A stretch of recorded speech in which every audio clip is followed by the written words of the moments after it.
अथ तृतीयोऽध्यायः कर्मयोगः। अर्जुन उवाच ध्यायसि चेत् कर्मणस्ते मता बुद्धिर्जनार्दन तत्किं कर्मणि घोरे मां नियोजयसि केशव। यामिश्रेणेव वाक्येन बुद्धिं मोहयसीव मे तदेकं वद निश्चित्य येन श्रेयोऽहमाप्नुयाम्। श्रीभगवानुवाच लोकेऽस्मिन् विविधा निष्ठा पुरा प्रोक्ता मया नघ ज्ञानयोगेन साङ्ख्यानां कर्मयोगेन योगिनां न कर्मणामनारम्भात् नैष्कर्म्यं पुरुषोऽश्नुते न च सन्न्यसनादेव सिद्धिं समधिगच्छति न हि कश्चित् क्षणमपि जातुतिष्ठत्य कर्मकृत् कार्यते ह्यवशः कर्म सर्वप्रकृतिजे गुणैः कर्मेन्द्रियाणि संयम्य य आस्ते मनसा स्मरन् इन्द्रियार्थान् विमूढात्मा मिथ्याचारः स उच्यते। यस्त्विन्द्रियाणि मनसा नियम्यारभतेऽर्जुन कर्मेन्द्रियैः कर्मयोगम् असक्तः स विशिष्यते। नियतं कुरु कर्मत्वं कर्म ज्यायो ह्यकर्मणः शरीरयात्रापि च ते न प्रसिद्ध्येद कर्मणः यज्ञार्थात् कर्मणोऽन्यत्र लोकोऽयं कर्मबन्धनः तदर्थं कर्म कौन्तेय मुक्तसङ्गः समाचर। सह यज्ञाः प्रजा सृष्ट्वा पुरोवाच प्रजापतिः अनेन प्रसविष्यध्वं येषवोत्कृष्टकामधुक् देवान् भावयतानेन ते देवा भावयन्तु वः परस्परं भावयन्तः श्रेयः परममाप्स्यथात् इष्टान् भोगान् हि वो देवाः दास्यन्ते यज्ञभाविताः तैर्दत्तानः प्रदायेभ्यो यो भुङ्क्तेस्तेन एव सः यज्ञशिष्टाशिनः सन्तो मुच्यन्ते सर्वकिल्बिषैः भुञ्जते ते त्वहं पापाः ये पचन्त्यात्मकारणात् अन्नाद् भवन्ति भूतानि पर्जन्यादन्नसम्भवः यज्ञाद् भवति पर्जन्यो यज्ञकर्मसमुद्भवः कर्म ब्रह्मोद्भवं विद्धि ब्रह्माक्षरसमुद्भवम् तस्मात् सर्वगतं ब्रह्म नित्यं यज्ञे प्रतिष्ठितम् एवं प्रवर्तितं चक्रं नानुवर्तयतीह यः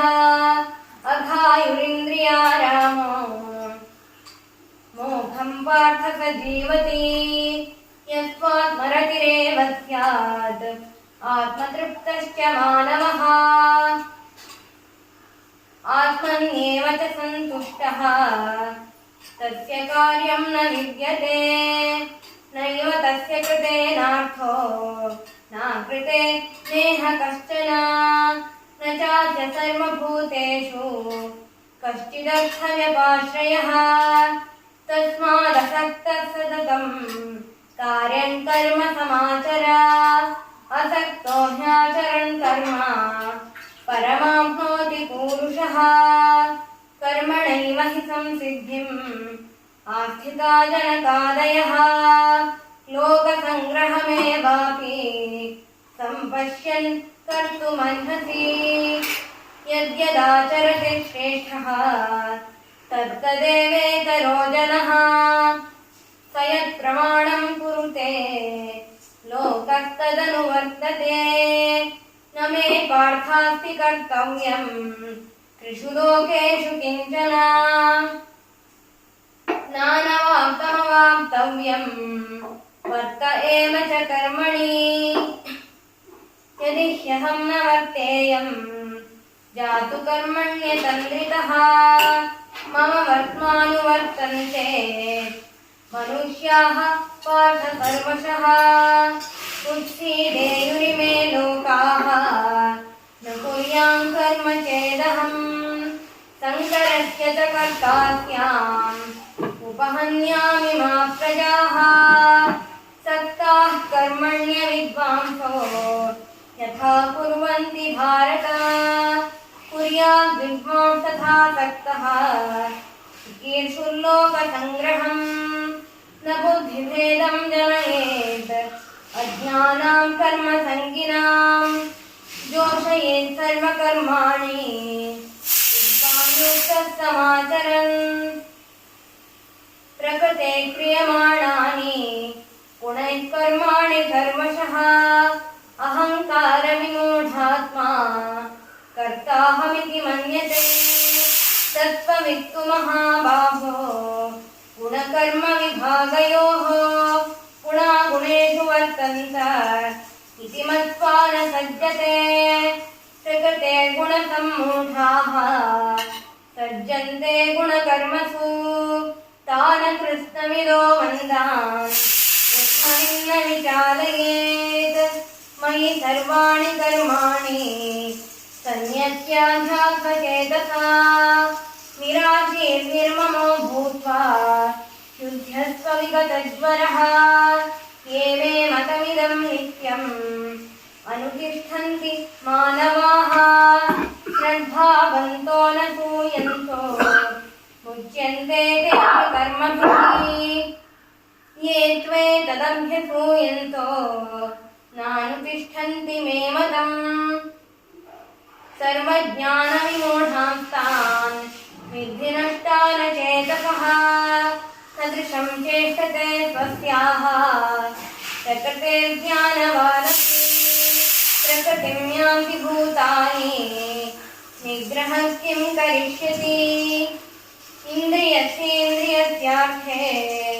रागद्वेषौ व्यवस्थितौ तयोर्नवशमागच्छेत् सौभ्यस्य परिपन्थिनौ श्रेयान् स्वधर्मो विगुणः परधर्मात् स्वनुष्ठितात् स्वधर्मे निधनं श्रेयः परधर्मो भयावहः अर्जुन उवाच अथ केन प्रयुक्तोऽयं पापं चरति पूरुषः अनिच्छन्नपि वार्ष्णेया बलादिव नियोजितः श्रीभगवानुवाच काम एतत् क्रोध एषः रजोगुणसमुद्भवः महाशनो महापाप्मा निध्येनमिह वैरिणम् धूमेनाम्रियते वह्निः यथादर्शो मलेन च यथोल्बेनावृतो गर्भः तथा तेनेदमावृतम् आवृतं ज्ञानमेतेन ज्ञानिनो नित्यवैरिणा कामनेतेन कौन्तेय दुष्पूरेणानलेन च इन्द्रियाणि मनो बुद्धिः हत्याधिष्ठानमुच्यते एतैर्विमोहयत्येषः ज्ञानमावृत्य देहिनम् तस्मात् त्वमिन्द्रियाण्यादौ नियम्य भरतर्षभा पाप्मानं प्रजहिह्येनं ज्ञानविज्ञाननाशनम् इन्द्रियाणि पराण्याहुः इन्द्रियेभ्यः परं मनः मनसस्तु परा बुद्धिः यो बुद्धेर्परतस्तु सः एवं बुद्धेर्परं बुद्ध्वा संस्तभ्यात्मानमात्मना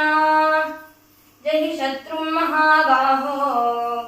कामरूपं दुरासदम् ॐ तत्सदिति श्रीमद्भगवद्गीतासु उपनिषत्सु